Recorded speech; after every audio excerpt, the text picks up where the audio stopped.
Hi everyone, welcome to Sham institute. Daily current అఫైర్స్లో భాగంగా ఈరోజు ఉన్నటువంటి ఇంపార్టెంట్ కరెంట్ అఫైర్స్ ఏమన్నా ఒకసారి చూద్దాము. రైట్, సో ఫస్ట్ వన్ చూసినట్లయితే ఎన్నికల బాండ్లు రాజ్యాంగ విరుద్ధం అని చెప్పేసి సుప్రీంకోర్టు నిన్న ఒక జడ్జిమెంట్ ఇవ్వడం జరిగిందండి. సో సుప్రీంకోర్టుకు సంబంధించి రాజ్యాంగ ధర్మాసనం ఎలక్టోరల్ బాండ్స్ అని చెప్పేసి ఇంగ్లీష్లో అంటామండి, తెలుగులో అయితే మనము ఎన్నికల బాండ్లు అని చెప్పేసి అంటామండి. సో వీటిని రద్దు చేయడం జరిగిందండి. సో నిన్న ఒక తీర్పుని ఇవ్వడం జరిగింది. సో దీనికి సంబంధించి మనము ప్రీవియస్ వీడియోస్లో కూడా మనం డిస్కస్ చేసామండి. ఏవైతే ఎలక్టోరల్ బాండ్స్ అనేవి సో జనవరిలో, ఏప్రిల్లో సో ఇలా ఒక 4 ఫేజెస్గా విడుదల చేస్తూ ఉంటుంది. సో మరి ఇలా ఎవరుసారి విడుదల చేస్తూ ఉంటారంటే స్టేట్ బ్యాంక్ ఆఫ్ ఇండియా అండి. సో మరి దీనికి సంబంధించి ఇలా కొనుక్కోండి అని చెప్పేసి మనం ఏదైనా న్యూస్లో వచ్చినప్పుడు సో మనకు డైలీ కరెంట్ అఫైర్స్లో భాగంగా సో చాలా వీడియోస్లో కూడా మనం డిస్కస్ చేయడం జరిగిందండి. సో ఈరోజు చూసినట్లయితే ఈ పథకాన్ని వెంటనే నిలిపివేయాలని చెప్పేసి సుప్రీంకోర్టు తీర్పునివ్వడం జరిగింది. అదేవిధంగా ఎవరైతే ఈ యొక్క దాతలు అంటే ఎలక్టోరల్ బాండ్స్ తీసుకుంటారో వీరు, సో ఇచ్చేవారు అండ్ గ్రహీతలు తీసుకునేవారు విరాళ వివరాలను బహిర్గతపరచాలి. అంటే వాళ్ళ యొక్క పేర్లను నమోదు చేసుకున్నవారు వాళ్ళ యొక్క పేర్లను ఖచ్చితంగా తెలపాలి అని చెప్పి చెప్తున్నారు. సుప్రీంకోర్టు రాజ్యాంగ ధర్మాసనం ఇలా తీర్పునివ్వడం జరిగిందండి. సో ఫస్ట్ మనం అసలు ఎన్నికల బాండ్లు అంటే ఏంటి, సో వీటిని మనము ఎలక్టోరల్ బాండ్స్ అని చెప్పేసి అంటాం. అవేంటో తెలుసుకుందామండి. అవేంటో తెలుసుకున్న తర్వాత ఎందుకు సుప్రీంకోర్టు రాజ్యాంగ ధర్మాసనం దీన్ని రద్దు చేయాలని చెప్పింది అన్నది డిస్కస్ చేద్దాం. సో జనరల్గా మనకి గతంలో అంటే 2017కు ముందు కూడా ఏదైనా ఒక పొలిటికల్ పార్టీ సర్వైవ్ అవ్వాలి అంటే ఖచ్చితంగా ఫండింగ్ కావాలండి, అంటే ఖచ్చితంగా మనీ కావాలి.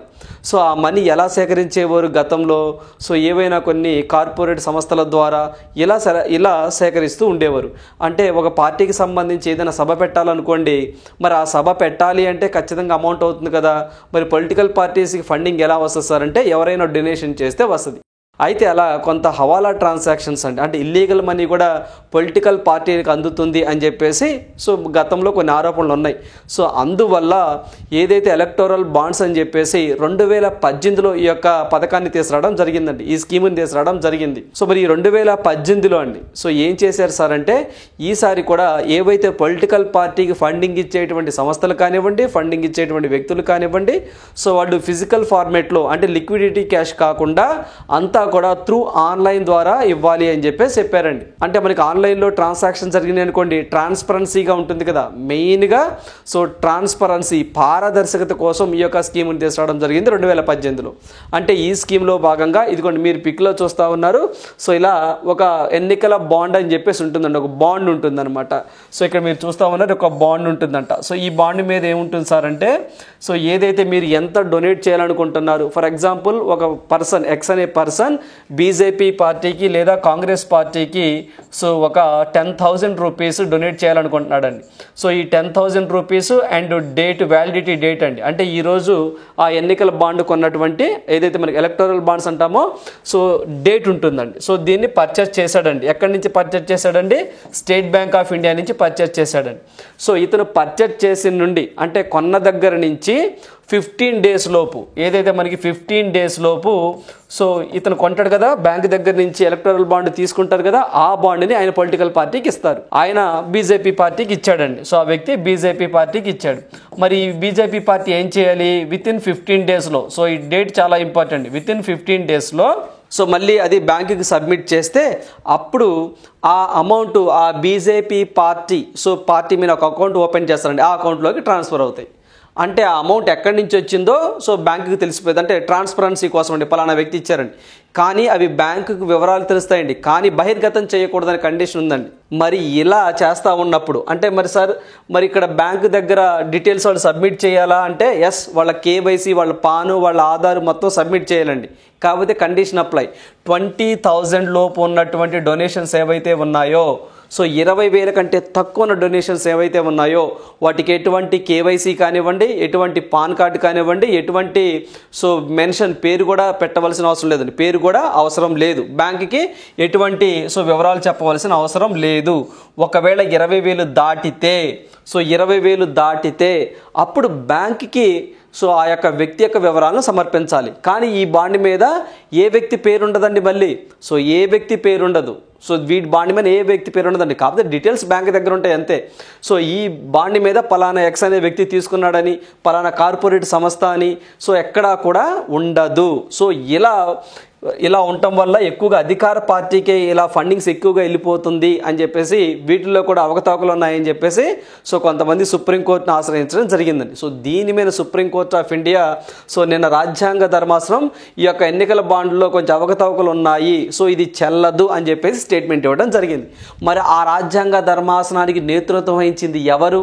సో చూసినట్లయితే ప్రజెంట్ మనకి చీఫ్ జస్టిస్గా ఉన్నారండి డివై చంద్రచూడ్ గారు, ఆయన నేతృత్వం వహించారు. సో మరి మొత్తం ఎంతమంది ఉన్నారు సార్ ఆ రాజ్యాంగ ధర్మాసనంలో అంటే మొత్తం 5 ఉన్నారండి. సో 5 పేర్లు మనం గుర్తుంచుకోవాల్సిందే. రేపు ఎగ్జామ్లో ఎలక్టోరల్ బాండ్స్ చెల్లవు అని చెప్పేసి రాజ్యాంగ ధర్మాసనంలో లేని సభ్యులు ఎవరు గుర్తించండి అని అడగొచ్చండి. గతంలో మనం డిస్కస్ చేసాం, పెద్ద నోట్ల రద్దు కానివ్వండి, డిమానిటైజేషన్ అంటామండి. అదేవిధంగా మనకి ఈడబ్ల్యూఎస్ అంటే ఎకనామికల్లీ వీకర్ సెక్షన్ ధర్మాసనం కానివ్వండి, మెడికల్ ప్రెగ్నెన్సీ టెర్మినేషన్ యాక్ట్ కానివ్వండి, అదేవిధంగా స్వలింగ సంపర్కులకు సంబంధించిన ధర్మాసనం కానివ్వండి, అన్నీ మనం డిస్కస్ చేసామండి. అవి ఒకసారి రివిజన్ చేయండి. ఇప్పుడు మనకి ఎలక్టోరల్ బాండ్కి సంబంధించి చూసినట్లయితే డివై చంద్రచూడ్ గారు సో దీనికి నేతృత్వం వహించారండి. ఎవరైతే ఈ యొక్క 5 సభ్యులతో కూడిన ధర్మాసనం 5 కూడా సో ఈ యొక్క ఎలక్టోరల్ బాండ్స్ అనేవి పథకం చెల్లదు, సో ఇది ఉండకూడదు అని చెప్పేసి జడ్జిమెంట్ ఇవ్వడం జరిగింది. అందరూ కూడా ఒకే ఒపీనియన్ కలిగి ఉన్నారు. సో వీళ్ళు చూసినట్లయితే డివై చంద్రచూడ్ గారు, సంజీవ్ ఖన్నా గారు, జస్టిస్ బిఆర్ గవాయ్ గారు, జస్టిస్ జేబీ పార్దావాలా గారు, జస్టిస్ మనోజ్ మిశ్రా గారు. సో ఈ యొక్క 5 సభ్యులతో ఈ ధర్మాసనం అనేది నిన్న స్టేట్మెంట్ ఇవ్వడం అంటే జరిగిందండి, అంటే వాళ్ళ తీర్పుని వెలువరించడం జరిగింది. సో ఇప్పటి వరకు మనకి 30 విడతల్లో 28,000 బాండ్స్ని State Bank of India issue చేసిందండి. అంటే 28,000 బాండ్స్ని సో ప్రజలకి, అంటే ఎవరైతే పార్టీకి విరాళాలు ఇవ్వాలనుకుంటున్నారో వాళ్ళకి పర్చేస్ చేసింది. సో దాని ద్వారా 16,518 కోట్లు అండి, 16,518 కోట్లు వివిధ రాజకీయ పార్టీలకు డొనేషన్ రూపంలో వెళ్ళడం జరిగిందట. సో అదే విధంగా మరి ఈసారి ఒక్కొక్క బాండ్ విలువ ఎంత సార్ అంటే మినిమం అండి 1000 రూపీస్ పర్చేస్ చేయాలండి.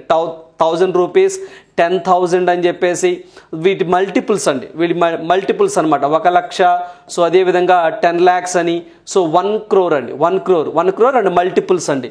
అంటే ఎంతవరకు చేస్తారంటే నో లిమిట్ అండి, ఎంతైనా చేయొచ్చండి. అంటే మినిమం 1000 నుంచి మల్టిపుల్స్ అనమాట. So 10,000, lakh, 10 lakh, crore. So ఇలా అండి. క్రోర్ అంటే హయ్యెస్ట్గా బాండ్ వచ్చేసరికి మినిమం 1000 ఉంటుందండి, మ్యాక్సిమం 1 crore ఉంటుందండి. ఇప్పుడు నేను 2 కోట్లు డొనేట్ చేయాలనుకోండి, 2 బాండ్లు కొనుక్కోవాలండి. ఎందుకంటే మ్యాక్సిమం ఫేస్ వాల్యూ అనేది ఒక బాండ్కి ₹1,00,00,000 మాత్రమే. అంటే ₹1,00,00,000 కదా, నేను 5 కోట్లు ఇవ్వాలనుకోండి, 5 బాండ్లు కొనుక్కుంటా ₹1,00,00,000 ఓకేనండి. అలా వీటిని పర్చేస్ చేయాలండి. వీటి మీద ఎటువంటి నా పేరు ఉండదండి. సో ఎటువంటి పేరు ఉండదు. ఏ పొలిటికల్ పార్టీకి ఇస్తున్నామో ఆ పార్టీ పేరు ఉంటుంది అంతేనండి. సో మనకి ఏ పొలిటికల్ పార్టీకి అయితే మనం ఇవ్వాలనుకుంటున్నామో ఆ పొలిటికల్ పార్టీ పేరు మాత్రమే ఉంటుంది. సో వారు ఈ యొక్క అభ్యర్థి నుంచి ఎప్పుడైతే ఆ యొక్క బాండ్ తీసుకుంటారో అప్పటి నుంచి 15 రోజుల్లోగా సో బ్యాంక్కి సబ్మిట్ చేస్తే బ్యాంక్ వాళ్ళు వాళ్ళ అకౌంట్లోకి డబ్బులు వేస్తారు. ఇది కాన్సెప్ట్ అండి. సో 15 రోజుల్లోగా మార్చుకోవాలి, గుర్తుంచుకోండి. ఒకవేళ 15 రోజుల్లోగా సో ఆ యొక్క బాండ్ని మార్చుకోలేదనుకోండి ఆ కన్సర్న్ పొలిటికల్ పార్టీ, సో ఆ ఫండ్ దేనికి వెళ్తుంది సార్ అంటే ప్రధానమంత్రి జాతీయ విపత్తు నిధికి వెళ్తుందండి. So that is the very very important. So ఏ యొక్క పథకానికి వెళ్తుందండి? సో మనకి ప్రధానమంత్రి జాతీయ విపత్తు నిధి అని చెప్పేసి ఆ యొక్క పథకానికి ఆటోమేటిక్గా ఆ డబ్బులు అటు వెళ్ళిపోతాయి, ఆ పొలిటికల్ పార్టీకి వెళ్ళవు. ఎప్పుడు 15 days లోపు కానీ సో ఆ ఎలక్టోరల్ బాండ్ని కన్సర్న్ ఆ పార్టీ మళ్ళీ బ్యాంకుకి సబ్మిట్ చేయాలండి. సో అప్పుడు ఆ బ్యాంక్ వాళ్ళు ఆ పొలిటికల్ పార్టీ అకౌంట్లోకి ట్రాన్స్ఫర్ చేస్తారు అమౌంట్. నెక్స్ట్ సో ఇది 2018 నుంచి ఈ యొక్క ఎలక్టోరల్ బాండ్ స్కీమ్ని తీసుకురావడం జరిగింది. సో మనకి జనవరిలో, ఏప్రిల్లో, జూలైలో, అక్టోబర్లో అలా సో 4 phases అండి. ఒక సంవత్సర కాలంలో జనవరి, ఏప్రిల్, జూలై, అక్టోబర్లో మాత్రమే స్టేట్ బ్యాంక్ ఆఫ్ ఇండియా వాళ్ళు ఈ యొక్క ఎలక్టోరల్ బాండ్ని ఇష్యూ చేస్తారు. సో మెయిన్గా ఎవరైతే సో డొనేట్ చేయాలనుకుంటున్నారో వాళ్ళ పేర్లు ఎక్కడ బహిర్గతం అవ్వవు. సో ఏ పొలిటికల్ పార్టీకి ఏ కంపెనీ ఎంత ఇచ్చింది, సో ఎవరు ఎంత ఇచ్చారన్నది మనకి తెలియదు. సో దానివల్ల కొన్ని లొసుగులు ఉన్నాయి, కొన్ని ఇబ్బందులు ఉన్నాయి అని చెప్పేసి ఈ పథకం రద్దు అని చెప్పేసి, ఇది ఉండకూడదు అని చెప్పేసి నిన్న ధర్మాసనం తీర్పునివ్వడం జరిగింది. That is very very important, గుర్తుంచుకోండి. సో ఎగ్జామ్ పాయింట్ ఆఫ్ వ్యూలో అంటే స్టేట్ బ్యాంక్ ఆఫ్ ఇండియా ఏవైతే ఆథరైజ్డ్ సెంటర్స్ ఉంటాయో అన్ని స్టేట్ బ్యాంక్ ఆఫ్ ఇండియా అన్ని బ్రాంచుల్లో కాదండి, కొన్ని డిజిగ్నేటెడ్ బ్యాంక్స్ ఏవైతే ఉంటాయో సో అక్కడ మాత్రమే ఈ యొక్క ఎలక్టోరల్ బాండ్స్ అనేవి మనం కొనుక్కోవచ్చు. So that is the only State Bank of ఇండియానే గుర్తుంచుకోండి, చాలా చాలా ఇంపార్టెంట్ అండి. సో ఇదండి దీనికి సంబంధించి ఓవరాల్గా. రైట్. సో ఇవి చదువుతున్నప్పుడు ఇందాక మనం డిస్కస్ చేసామండి.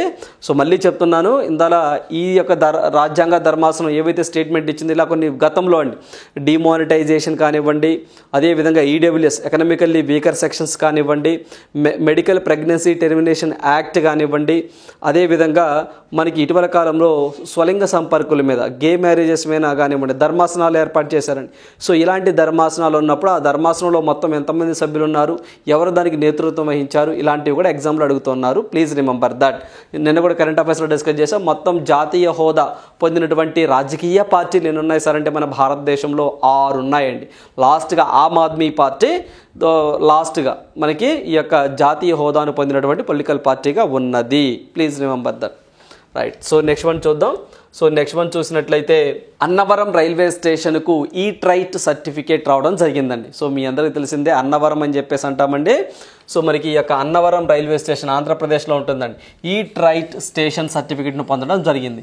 అంటే ఆ యొక్క రైల్వే స్టేషన్లో ఫుడ్ కూడా హైజెనిక్గా ఉంటుందండి. సో ఏవైతే ఫుడ్ స్టాల్స్ ఉంటాయో అవన్నీ కూడా హైజెనిక్గా అంటే ఆహార భద్రతా ప్రమాణాలను పాటిస్తూ ఆ యొక్క రైల్వే స్టేషన్ రన్ చేస్తూ ఉన్నారు. అక్కడ హైజెనిక్గా ఉంటుంది, వాతావరణం కూడా హెల్దీగా ఉంటుంది, తినేటువంటి ఆహారం మంచి ప్యాకేజ్ అంటే ప్యాకింగ్ అనేది చాలా బాగుంటుంది. సో డ్రింకింగ్ వాటర్ ఫెసిలిటీస్ కానీ అన్నీ చాలా బాగుంటాయండి. సో ఇలా ఏవైతే ఆయా రైల్వే స్టేషన్లో మంచి పరిశుభ్రతతో కనపరుస్తూ ఉంటారో సో అలాంటి రైల్వే స్టేషన్కి ఫసాయి అని చెప్పేసి అంటామండి. Food safety standards authority of India వాళ్ళు ఈ యొక్క సర్టిఫికేట్ని ఇష్యూ చేస్తూ ఉంటారు. అలా మనం అన్నవరం రైల్వే స్టేషన్కి ఏదైతే ఈ సర్టిఫికేట్ని అందించడం జరిగిందండి. ఎవరు సార్ అంటే ఫసాయి. ఇప్పుడు మనం చెప్పుకున్నాం కదండి, food safety and standards authority of India నుంచి ఈ యొక్క ఈ ట్రైట్ స్టేషన్ సర్టిఫికేట్ను సాధించింది. ఇది డివిజన్లోనే మొదటిది కాగా దక్షిణ మధ్య రైల్వే జోన్ అండి. సో చూడండి, దక్షిణ మధ్య రైల్వే జోన్ పరిధిలో హైదరాబాద్లోని నాంపల్లి తర్వాత ఇది రెండవదండి. ఇది రెండవది ఇలా ఏదైతే మనకి ఈ ట్రైట్ స్టేషన్ పొందినటువంటి రైల్వే స్టేషన్స్లో. అదేవిధంగా దీనికి సంబంధించి చూసినట్లయితే ఈ యొక్క ఈ ట్రైట్, సో ఇది మీరు పిక్లో చూస్తున్నారండి, ఈ ట్రైట్ సర్టిఫికేషన్ అని చెప్పేసి ఇస్తూ ఉంటారండి. దీని యొక్క ఆ సర్టిఫికేషన్ యొక్క వ్యాలిడిటీ ఎన్ని సంవత్సరాలు అంటే ఎగ్జామ్లో చాలా చాలా ఇంపార్టెంట్ అండి. ఎందుకంటే ఆ సర్టిఫికేట్ పొందింది అంటే సో అవి ఏదైతే ఫసాయి వాళ్ళ యొక్క ఆహార భద్రత ప్రమాణాలను అనుసరించి అక్కడ ఫుడ్ కానివ్వండి, క్యాంటీన్స్ కానీ అన్నీ ఉంటాయి అన్నట్టు. సో ఈ యొక్క సర్టిఫికేట్ అండ్ వ్యాలిడిటీ 2 years అని చెప్పేసి గుర్తుంచుకోండి. సో మనం ఇటీవల కాలంలో డిస్కస్ చేసామండి, మనకి ఏదైతే బ్లూ ఫ్లాగ్ సర్టిఫికేషన్ అని చెప్పేసి అంటామండి, అంటే పరిశుభ్రమైనటువంటి బీచ్లకి ఇస్తూ ఉంటారు. ఆ యొక్క బ్లూ ఫ్లాగ్ సర్టిఫికేషన్ యొక్క వ్యాలిడిటీ 1 year. అదేవిధంగా జిఐ ట్యాగ్ అని చెప్పేసి ఇస్తూ ఉంటారండి, జోగ్రఫికల్ ఇండికేషన్ ట్యాగ్ అంటాం. సో భౌగోళిక సూచి, సో ఆ సర్టిఫికేషన్ యొక్క వ్యాలిడిటీ 10 years అండి.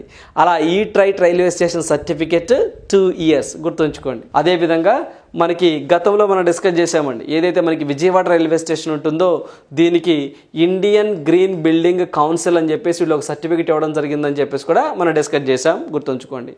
ఓకేనండి, that is very very important. So last time అండి, సో విజయవాడ రైల్వే స్టేషన్ కూడా సో మనకి లాస్ట్ టైం కూడా చూసినట్లయితే ఈ సర్టిఫికేట్ రావడం జరిగిందండి. సో ఇలా మొత్తం మన దేశవ్యాప్తంగా చాలా రైల్వే స్టేషన్స్కి ఇలాంటివి ఇస్తూ ఉంటారండి. Please remember that. వీటికే కదండి, చాలా వాటికి ఇస్తూ ఉంటారు. సో ఒక్కొక్క స్టేషన్ నుంచి ఒక్కొక్క కొన్ని మనకి రాష్ట్రాల నుంచి అండి. సో 21 లాస్ట్ టైం అయితే కేరళకి 21 రైల్వే స్టేషన్కి ఒకేసారి ఇచ్చారండి, ఆ రాష్ట్రంలో ఉన్న రైల్వే స్టేషన్స్కి. అలా చాలా వీటికి ఇస్తూ ఉంటారు. బట్ మనకి ప్రధానంగా ఏవైతే కరెంట్ అఫైర్స్లో ప్రధానంగా ఉన్నాయో అంటే ఈ మనం ఎగ్జామ్కి వెళ్ళే ముందండి, సో మనకి ఒక 5-6 నెలలు ఎక్కువగా ఏ స్టేషన్కి ఇచ్చారని చెప్పేసి అడిగితే అవి గుర్తుంచుకుంటే సరిపోతుంది, అన్నీ అవసరం లేదు. ఓకేనండి, ఇలా అన్నవరం రైల్వే స్టేషన్కి ఇవ్వడం జరిగింది. రైట్. అన్నవరం అనగానే మీకు సత్యనారాయణ స్వామి అండి. సో మీ అందరికీ ఫేమస్, మీ అందరికీ తెలిసిందే. రైట్. సో నెక్స్ట్ వన్ చూద్దాం. సో నెక్స్ట్ వన్ చూసినట్లయితే అందులో భారత క్రికెట్ జట్టు కెప్టెన్గా దుర్గారావు అండి. సో మనకి ఏదైతే భారతదేశం సంబంధించి ఇండియన్ క్రికెట్ అంటే బ్లైండ్ సంబంధించి కెప్టెన్గా ఒక వ్యక్తిని నియమించడం జరిగిందండి. ఎవరి పేరు అంటే దుర్గారావు అంటామండి. సో ఇది మీ పిక్లో చూస్తున్నారు, ఇతనేనండి. సో ఇది మనకి cricket association for the blind in India వీళ్ళు వెల్లడించడం జరిగింది. సో ఇతను ఏ రాష్ట్రానికి సంబంధించిన వ్యక్తి అంటే ఆంధ్రప్రదేశ్ అండి. ఏ జిల్లా సార్ అంటే విజయనగరం జిల్లాకు సంబంధించినటువంటి వ్యక్తి అండి. Please remember that. సో అంతకుముందు గతంలో మనకి అజయ్ కుమార్ రెడ్డి అని చెప్పేసి ఉండేవారండి. సో అజయ్ కుమార్ రెడ్డి అని చెప్పేసి ఉండేవారు. సో ఇతనికి రీసెంట్గా అండి అజయ్ కుమార్ రెడ్డి గారికి రీసెంట్గా మనకి అర్జున అవార్డు కూడా ఇవ్వడం జరిగిందండి. సో మనకి అర్జున అవార్డు ఇవ్వటం కూడా జరిగింది. 2023కి సంబంధించి అర్జున అవార్డు కూడా తీసుకోవడం జరిగిందండి. ఇతను పల్నాడు జిల్లాకు సంబంధించిన వ్యక్తి అండి, నరసరావుపేట. సో ఆ పరిసర ప్రాంతాలకు సంబంధించిన వ్యక్తి అజయ్ కుమార్ రెడ్డి. సో ఇప్పుడు మనకి భారతదేశానికి బ్లైండ్ అంటే అంధుల క్రికెట్కి కెప్టెన్గా వచ్చారు ఎవరు సార్ అంటే దుర్గారావు గారు. పేరు గుర్తుంచుకోండి, విజయనగరం జిల్లా. సో నెక్స్ట్ వన్ చూద్దాం. Nandakishore Yadav elected speaker of Bihar assembly. So బీహార్కి అసెంబ్లీకి స్పీకర్గా ఇది కూడా మీరు పిక్లో చూస్తున్నారు. ఇతనే మనకి నందకిషోర్ యాదవ్ అని చెప్పేసి అంటాం. సో ఇతను స్పీకర్గా రావడం జరిగిందండి. సో మీ అందరికీ తెలిసిందేనండి, ఏదైతే మనకి బీహార్కి సంబంధించండి మనకి ఇదిగోండి సీఎంగా ఉన్నటువంటి వ్యక్తి నితీష్ కుమార్ గారు అండి. సో గతంలో ఇతను సంకీర్ణ ప్రభుత్వంలో ఉన్నారండి. వాళ్ళల్లో కొన్ని పొరపెచ్చులు రావడం వల్ల సో ఈయన బీజేపీతో మళ్ళీ చేతులు కలిపి 9వసారిగా సీఎంగా ప్రమాణ స్వీకారం చేశారు. సో ఇప్పుడు కొత్తగా ఒక అసెంబ్లీ స్పీకర్ని వెన్నుకోవడం జరిగిందండి. అతని పేరు వచ్చేసరికి సో నందకిషోర్ యాదవ్ అని చెప్పేసి అంటున్నాం. సో గుర్తుంచుకోండి, ఎందుకంటే కొంచెం అక్కడ మనకి పొలిటికల్గా కొంచెం వివాదాస్పదంగా ఉంది కాబట్టి స్పీకర్ ఎవరు అని చెప్పేసి అడగచ్చు. ఇదే విధంగా మనకి ఇటీవల కాలంలో సో కొన్ని రాష్ట్రాలలో సో ఎలక్షన్స్ జరిగినాయి.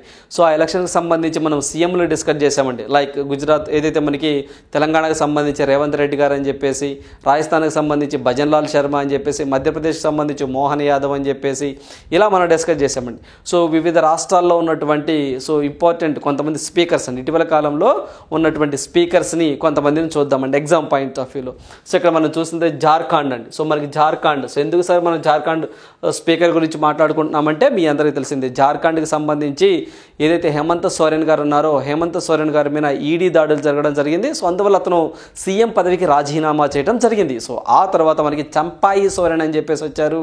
సో అది కూడా కొంచెం వివాదాస్పదంగా ఉంది కాబట్టి ఖచ్చితంగా జార్ఖండ్ అసెంబ్లీ స్పీకర్ ఎవరు అని మనల్ని ఎగ్జామ్లో అడిగితే సో మనకి రవీంద్రనాథ్ మహతో అని చెప్పేసి అంటామండి. సో జార్ఖండ్ అసెంబ్లీ స్పీకర్కి ఎవరున్నారు సార్ అంటే రవీంద్రనాథ్ మహతో అని చెప్పేసి అంటాం. అదేవిధంగా ఎంపీ అని చెప్పేసి మధ్యప్రదేశ్ అండి. సో మధ్యప్రదేశ్కి సంబంధించి చూసినట్లయితే సో మనకి నరేంద్ర సింగ్ తోమర్ అని చెప్పేసి చెప్పొచ్చండి. సో మనకి నరేంద్ర సింగ్ తోమర్. సో రాజస్థాన్కి సంబంధించి ఎవరున్నారు సార్ అంటే సో వసుదేవ్ దేవ్రాని అని చెప్పేసి వీరున్నారండి. అదేవిధంగా ఛత్తీస్గఢ్కి సంబంధించండి రమణ్ సింగ్ అని చెప్పేసి అంటాం. సో ఇది గతంలో అయితే ఛత్తీస్గఢ్కి సీఎంగా కూడా చేసినటువంటి వ్యక్తి. తెలంగాణకు సంబంధించి గడ్డం ప్రసాద్ కుమార్ అని చెప్పేసి ఉండడం జరిగిందండి. ఆ తర్వాత మిజోరాంకి సంబంధించి లాల్ బాయ్ కజం అని చెప్పేసి అంటామండి. లాల్ బాయ్ కజం అని చెప్పేసి అంటాం, ఇతను ఉన్నారు. సో మన కర్ణాటకకు సంబంధించి యూటీ ఖాదర్ అని చెప్పేసి అంటామండి. సో కర్ణాటక చరిత్రలోనే మొట్టమొదటి ముస్లిం స్పీకర్ అండి. ముస్లిం అంటే ఏదైతే మనకి ముస్లిం వర్గానికి సంబంధించినటువంటి స్పీకర్ ఖాదర్ గారు. సో ఈ పాయింట్ కూడా మనం ఎగ్జామ్ పాయింట్ ఆఫ్ వ్యూలో గుర్తుంచుకోవాలి. సో ఇటీవల కాలంలో వీళ్ళ గురించి కూడా మనం స్పీకర్స్ అండ్ సీఎంస్ కూడా మనం కవర్ చేయాలి. ఓకేనండి. సో ఈరోజు ఎందుకు సార్ వార్తల్లోకి వచ్చిందంటే బీహార్కి సంబంధించి సో నందకిషోర్ యాదవ్ గారు రావడం జరిగింది.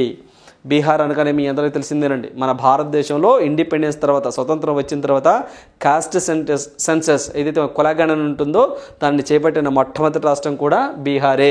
ఓకే, అదేవిధంగా ఇటీవల కాలంలో నితీష్ అనే ఒక యాప్ను కూడా తీసుకొచ్చారండి. సో అక్కడ ఏవైతే మనకి ఎర్త్ క్విక్ కానివ్వండి ఇలాంటివి ఏమన్నా ముందుగా వస్తే ప్రజలను అలర్ట్ చేయడానికి అది కూడా మనం డిస్కస్ చేసాం. ఆ పాయింట్ కూడా ఇక్కడ మనం యాడ్ చేసుకొని చదువుకోవాలి. Sanjay Kumar Jha assumes charge as the IRCTC chairman and MD.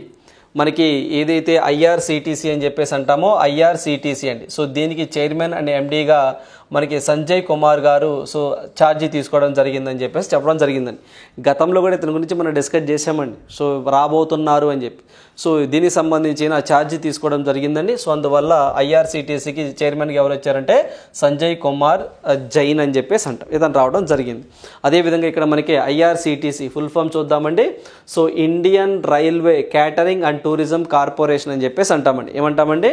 So Indian Railway Catering and Tourism Corporation అని చెప్పేసి అంటాం. దీనిని 1999లో ఏర్పాటు చేయడం జరిగిందండి. సో ఎప్పుడు సార్ అంటే September 27 head quarter Delhi.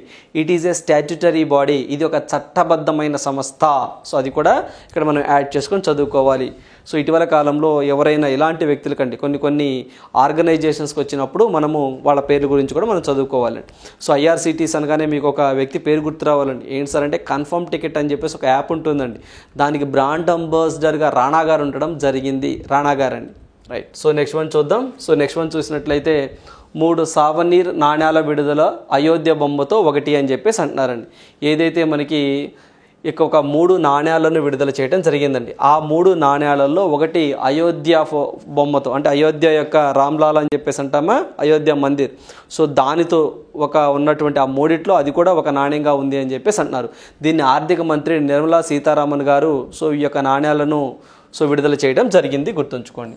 So ఇక్కడ మనకి సావరిన్ నాణ్యాలు అంటే ఏం లేదండి, అంటే స్మారకమైన, గుర్తుండిపోయే అని చెప్పేసి వస్తుందండి. సో మనకి సావనీర్ అంటే గుర్తుండిపోయే, ఓకేనండి. సో గుర్తుండిపోయేటువంటివి అని చెప్పేసి. మరి ఈ యొక్క నాణ్యాలు ఏవైతే ఉంటాయో ఇవి చూసినట్లయితే 3 సావరిన్ అంటే మనకి గుర్తుండిపోయేటువంటి నాణ్యాలు అని చెప్పేసి అంటామండి. సో మనకి ఏదైతే ప్రభుత్వ యాజమాన్యంలోని security printing and minting corporation అని చెప్పేసి ఇది ఒకటి ఉంటుందండి. ఇది ఏం చేస్తుంది సార్ అంటే ఏదైతే మన భారతదేశంలో ఇక్కడే ఉంది చూడండి, ప్రింటింగ్ అండ్ మింటింగ్. సో మనకి ఏదైతే కరెన్సీ నోట్స్ను ముద్రిస్తూ ఉంటుందండి ఈ యొక్క వ్యవస్థను, ఈ యొక్క కార్పొరేషన్ను 19వ వ్యవస్థాపక దినోత్సవం సందర్భంగా దాని పేరు మీదుగా ఏదైతే సెక్యూరిటీ ప్రింటింగ్ అండ్ మింటింగ్ ఉంటుందో దాని యొక్క నాణ్యాన్ని విడుదల చేశారు.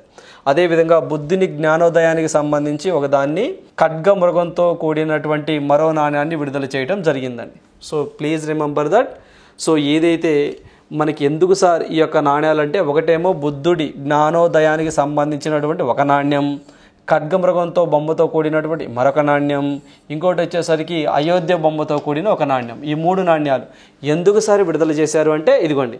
సో మనకి ప్రభుత్వ యాజమాన్యంలోని security printing and minting corporation ఇది 19వ వ్యవస్థాపక దినోత్సవ సందర్భంగా ఈ 3 నాణ్యాలను ఫినాన్స్ మినిస్టర్ నిర్మలా సీతారామన్ గారు విడుదల చేయడం జరిగింది. ఓకేనండి. సో ఇక్కడ మనం వీటి గురించి చూద్దామండి. Security printing and minting corporation it is a statutory body అండి. ఇది కూడా ఒక చట్టబద్ధమైన సంస్థ. సో దీన్ని ఎప్పుడు సార్ ఏర్పాటు చేశారంటే 2006లో ఏర్పాటు చేయడం జరిగిందండి. ఇది ఎక్కడ ఉంటుంది సార్ అంటే ఢిల్లీలో ఉంటుందండి దీని యొక్క హెడ్ క్వార్టర్. ఇది ప్రధానంగా ఏదైతే కరెన్సీ నోట్స్ను ముద్రించడం, అదేవిధంగా మనము రిజిస్ట్రేషన్కి సంబంధించిన మనకి రిజిస్ట్రేషన్ సర్టిఫికెట్స్ ఉంటాయండి. లైక్ మనకి 10 రూపీస్ 20 రూపీస్ ఇలాంటివి ఉంటాయి కదా, బాండ్స్ అంటాము. సో వాటిని తయారు చేయటం, గవర్నమెంట్కి సంబంధించిన పేపర్స్ను ముద్రించడం అలాంటివి చేస్తూ ఉంటుందండి. ఓకేనా. సో ఏ మినిస్ట్రీ కింద పనిచేస్తుంది సార్ అంటే ఇది మనకి మినిస్ట్రీ ఆఫ్ ఫినాన్స్ కింద పనిచేస్తుంది. సో ఇది 19 సంవత్సరాలు అయిన సందర్భంగా ఈ 3 నాణ్యాలు, ఒకటి ఖడ్గమృగం బొమ్మ ఉన్నటువంటి నాణ్యం, ఇంకోటి వచ్చేసరికి బుద్ధుడి జ్ఞానోదయానికి సంబంధించిన నాణ్యం, ఇంకోటి వచ్చేసరికి అయోధ్య మనకి టెంపుల్ ఉంటుంది చూసారు దాని యొక్క నాణ్యం. 3 నాణ్యాలను విడుదల చేయడం జరిగింది. సో నెక్స్ట్ వన్ చూద్దాం. సో నెక్స్ట్ వన్ చూసినట్లయితే ఫోర్బ్స్ ఇండియా అండర్ 30 జాబితాలో హైదరాబాద్ స్టార్టప్ నెక్స్ట్ వేవ్ అని చెప్పేసి అంటున్నారండి. సో మనకి ఏదైతే వాళ్ళ ఏజ్ అనేదండి 30 సంవత్సరాలు ఉన్నటువంటి, అంటే 30 సంవత్సరాలు లేదా అంతకంటే తక్కువ ఉన్నటువంటి కొంతమంది కంపెనీల సీఈఓలు, కోఫౌండర్స్ వీళ్ళ యొక్క జాబితా అండి. దేశ ఆర్థిక వ్యవస్థను పరుగులు పెట్టించే శక్తి కలిగిన స్టార్టప్స్, ఔత్సాహిక పారిశ్రామికవేత్తలతో కూడినటువంటి ఒక రిపోర్ట్ని ఫోర్బ్స్ ఇండియా వాళ్ళు విడుదల చేశారండి. అంటే ఈ యొక్క 30 సంవత్సరాల లోపు ఉన్నటువంటి వ్యక్తుల యొక్క సామర్థ్యం ఎలా ఉంది, వాళ్ళ కంపెనీస్ని ఏ విధంగా లీడ్ చేస్తున్నారు, ఏ విధంగా వాళ్ళ స్టార్టప్ కంపెనీస్కి గ్రోత్ అయ్యే విధంగా వాళ్ళకి ఆలోచన విధానాలు ఉన్నాయి అనే కొన్ని అంశాలను బేస్ చేసుకొని 30 అండర్ పేరుతో ఇండియా 30 అండర్ అంటే 30 అంటే వాళ్ళ ఏజ్ అనేది 30 లోపు ఉండాలండి. ఆ పేరుతో ఒక జాబితాను విడుదల చేసిందండి. 2024 సంవత్సరానికి గాను రూపొందించిన ఈ జాబితాలో మొత్తం 19 కేటగిరీల నుంచి 38 మందిని ఎంపిక చేశారండి. వీళ్ళు అత్యంత శక్తివంతమైనటువంటి లిస్ట్ అండి. ఏ కేటగిరీలో 30 సంవత్సరాల లోపు ఉన్నటువంటి యంగ్స్టర్స్ అని చెప్పేసి చెప్పచ్చు. మరి వీళ్ళ నుంచి మన తెలుగు రాష్ట్రాల నుంచి అండి ఎవరైతే ఉన్నారో నెక్స్ట్ వేవ్ స్టార్టప్ కంపెనీ అని చెప్పేసి అంటామండి. వీళ్ళిద్దరూ శశాంక్ అనుపమ్ వీళ్ళిద్దరు కూడా చోటు దక్కడం జరిగిందండి. ఇంకొక వ్యక్తి ఉన్నారండి మన తెలుగు నుంచి, ఎవరు సార్ అంటే ఆయన రామకృష్ణ మెండు అని చెప్పేసి అంటామండి. ఇతను వచ్చేసరికి ఎండ్యూర్ ఎయిర్ సిస్టమ్స్ అని చెప్పేసి దీనికి హెడ్గా ఉన్నారు రామకృష్ణ మెండు. ఇతను ఒకరు అండ్ శశాంక్ అనుపమ్ వీళ్ళిద్దరు మొత్తం 3 మన తెలుగు నుంచి ఉన్నారు. అదేవిధంగా సో మొత్తం 19 కేటగిరీస్లో 38 మంది విన్నర్స్ అన్నారండి. అందరి పేర్లు అవసరం లేదు, మన తెలుగు వ్యక్తులు గుర్తుంచుకోండి. వాటితో పాటుగా సో కొంతమంది చూసినట్లయితే మనము ఏదైతే మనకి లుప్ వార్మ్ అని చెప్పేసి ఒక కంపెనీ ఉంటుందండి, దీనికి సంబంధించి అంకిత్ అలోక్ అని, అభి ఘారీ అని చెప్పేసి వీళ్ళిద్దరూ కూడా ఈ యొక్క లిస్ట్లో చోటు సంపాదించడం జరిగింది. ఓకేనండి. సో గుర్తుంచుకోండి, ఎగ్జామ్ పాయింట్ ఆఫ్ వ్యూలో అడగడానికి పాసిబిలిటీ ఉంటుంది. సో నెక్స్ట్ వన్ చూద్దామండి. సో నెక్స్ట్ వన్ చూసినట్లయితే ఆర్థిక మాధ్యమంలోనికి జపాన్ అని చెప్పేసి అంటున్నారండి. సో మనకి జపాన్ మాధ్యమంలోనికి అంటే ఆర్థిక మాధ్యమంలోనికి జారిపోయింది. జపాన్ ఆర్థిక వృద్ధి రేటు 2023 చివరి త్రైమాసికం అంటే అక్టోబర్ డిసెంబర్ మధ్యలో సో 0.4%గా, జూలై సెప్టెంబర్ అండి 2.9 మేర క్షీణించిందని చెప్పేసి వరుసగా 2 త్రైమాసికాలలో ఆర్థిక వృద్ధి మందగించిన సందర్భాలలో ఆర్థిక వ్యవస్థ అనేది సో ఆర్థిక మాంద్యంలోనికి కూరుకుపోయింది, అంటే ఫినాన్షియల్ క్రైసిస్లోనికి కూరుకుపోయింది అని చెప్పేసి ఆర్థికవేత్తలు భావిస్తూ ఉంటారండి. అలా సో ఈ యొక్క ఏదైతే ఫినాన్షియల్ క్రైసిస్లోనికి జపాన్ వెళ్ళిపోయింది అని చెప్పేసి అంటా ఉన్నారు, గుర్తుంచుకోండి. ఓకేనండి. ఇటీవల కాలంలో ఏ దేశం ఇలా అయింది అని చెప్పేసి అంటారు, దట్ ఈస్ జపాన్ అని చెప్పేసి మనం ఆన్సర్ చేయాలండి. మీకు తెలిసిందే ప్రస్తుతం ప్రపంచంలో అతిపెద్ద ఆర్థిక వ్యవస్థ కలిగినటువంటి దేశాలు సో ఫస్ట్ USA, సో ఆ తర్వాత చైనా అండి. సో చైనా, తర్వాత జపాన్, తర్వాత జర్మనీ, ఆ తర్వాత ఇండియా. సో మరి ఇండియా అని చెప్పేసి ఇప్పుడు ఆర్థిక మాధ్యమంలో జారిపోయింది కదండి. సో జపాన్ అనేది 4th స్థానంలోకి వచ్చిందండి. సో మళ్ళీ పుంజుకుందనుకోండి అంటే టెంపరీగా వచ్చిందండి, మళ్ళీ పుంజుకుంటే కామన్గానే మళ్ళీ 3rd ప్లేస్లోకి వస్తుంది. భారతదేశం మాత్రం 5వ స్థానంలో ఉన్నది. సో నెక్స్ట్ వన్ చూద్దాం. Odisha's Gupteswar forest declared the states 4th biodiversity heritage site. So మనకి ఏదైతే ఒడిషా రాష్ట్రంలో అండి గుప్తేశ్వర్ ఫారెస్ట్ అని చెప్పేసి ఒకటి ఉంటుందండి. సో దీనిని బయోడైవర్సిటీ హెరిటేజ్గా గుర్తించడం జరిగిందట. సో ఎన్నోది? 4వది. ఆ స్టేట్లో 4వది. గతంలో ఒక 3ని గుర్తించారు, ఇదొకటి 4వదండి. అంటే ఏదైతే మనకి బయోడైవర్సిటీ అంటే ఎప్పుడు జీవ వైవిధ్యంతో సో ఫ్లోరా అండ్ ఫోనా సో ఎక్కువ పెద్ద పెద్ద వృక్షాలు ఓకేనండి వీటితో ఎక్కువగా గ్రీనరీ ఉన్నటువంటి కొంత ప్రాంతం అండి. సో కొన్ని పారామీటర్స్ కూడా ఉంటాయి, బయోడైవర్సిటీ యాక్ట్ అని చెప్పేసి ఉంటే దాని ప్రకారం డిక్లేర్ చేస్తూ ఉంటారు.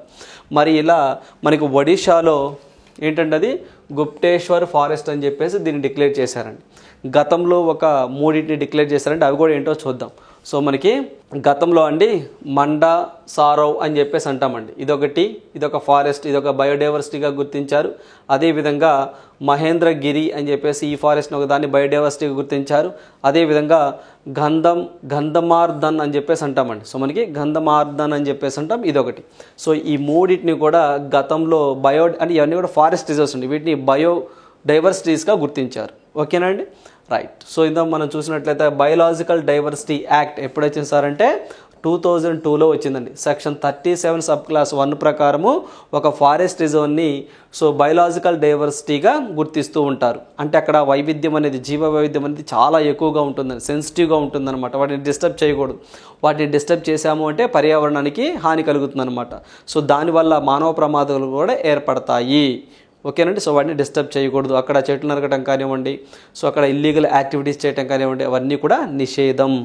సో అందువల్ల మనకి చాలా ఎగ్జామ్లో కూడా మనకి బయోలాజికల్ డైవర్సిటీ యాక్ట్ ఎప్పుడు వచ్చింది సార్ అని చెప్పేసి అడిగిన సందర్భాలు ఉన్నాయి. 2002లో రావడం జరిగింది.